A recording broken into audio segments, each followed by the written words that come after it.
আসসালামু আলাইকুম guys, my name মায়ানদার blog. আজকে আমরা গ্রাম থেকে শহরে চলে গেলাম, ঘরের বাইরে আসলাম। আমাদের রাস্তার উপরে পানি উঠে গেছে, দূরে দেখা যাচ্ছে ওই দূরে ধান ক্ষেত কাটার মেশিন দিয়ে ধান কাটছে মানুষজন। আমাদের আল্লাহর নাম নিয়ে ঘর থেকে বের হয়ে গেলাম রাস্তা দিয়ে চলে। এখন আমি হেঁটে যাচ্ছি। রাস্তায় এসে কিছুক্ষণ অটোর জন্য দাঁড়াতে একটি অটো আসলো। অটোর ভিতরে বসে আমি কিছু ভিডিও করলাম, সাথে আরেকটু অটো গেল। আমি এখানে আমার ফোন দেখছিলাম, ভিতরে বসে যে রাস্তা দিয়ে আমি গেলাম।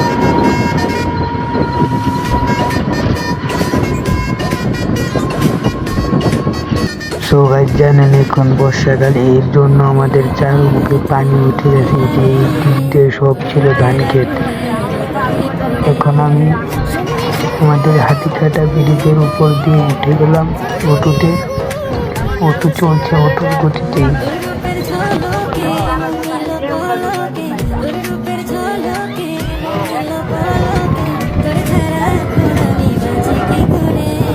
অটো থেকে নেমে গেলাম আমাদের ফুলের ঘাট বাজারে। এখান থেকে আমরা বাসে উঠে ঢাকা যাব। ফুলের ঘাট বাজারে আসলাম, অটো থেকে নাম অটোটা চলে গেল। এর মধ্যে একটি অনন্য গেট লক আসলো। যাতায়াত করি আমরা। অন্যান্য গেটের লকের সার্ভিসটা অনেক ভালো। এর সাথে আরেকটি লোকাল চলে গেল, এটা ভৈরব দিয়ে যায়। আমরা আবার সেটা ব্যবহার করি না।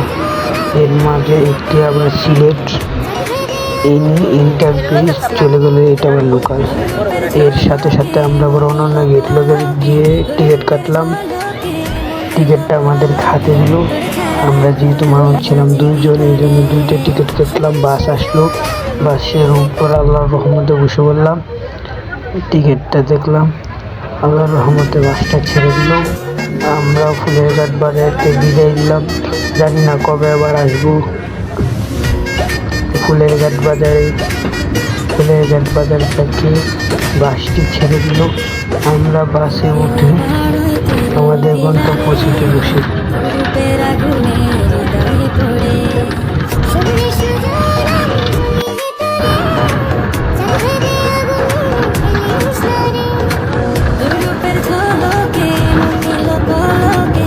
আর বাসের সিটগুলো কিন্তু ছিল খুবই আরামদায়ক।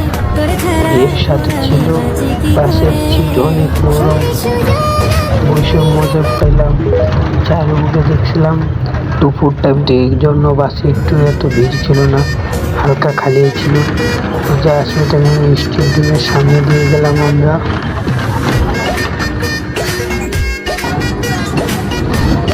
দেখতে দেখতে আমরা কিন্তু কটিয়াদি এসে বললাম।